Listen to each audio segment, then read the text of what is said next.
So as a mom, you cannot force your child to eat or pee or poop. If you just kind of put a cookie or put one M&M on a plate, put the food on the plate, pass it over, and then kind of back off and play it cool, that's what research shows is the best way to get your kid to really eat every single time long term.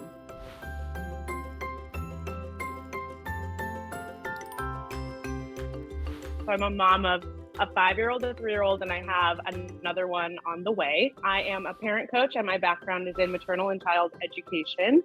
I am a mom of 2 and I'm a child therapist who specializes in interpersonal neurobiology. Big Little Feelings really came from having a newborn as a first-time mom. And then once my daughter turned 1, there was nothing that I could find out there. So it was like, my kid is at the park melting down. How do I get them to leave? How do I take a pacifier without scarring them? And so that was really like my 50% behind going to Deena and being like, do you think we should put something out there?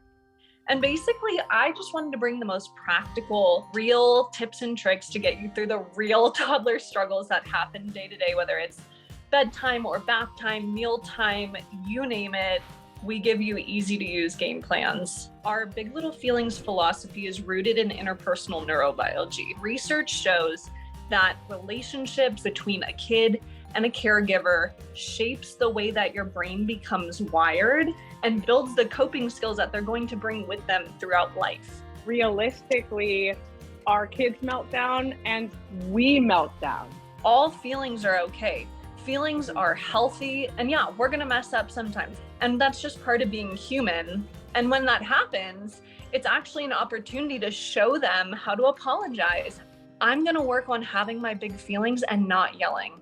People can get really fired up over timeouts. Do what works for your family. We at Big Little Feelings don't believe that timeouts are the most effective in the short term nor the long term. What we're really showing them with a timeout is that we only want to be around you as your family when you are well behaved or you are well regulated. It just doesn't sit right. Time out is when your child goes to a separate area during an unwanted behavior and the parent stays with the child. So you can absolutely do a timeout in a way that won't cause the sort of damage of isolation, simply staying with them and during moments of distress. We are not letting our kids walk all over us.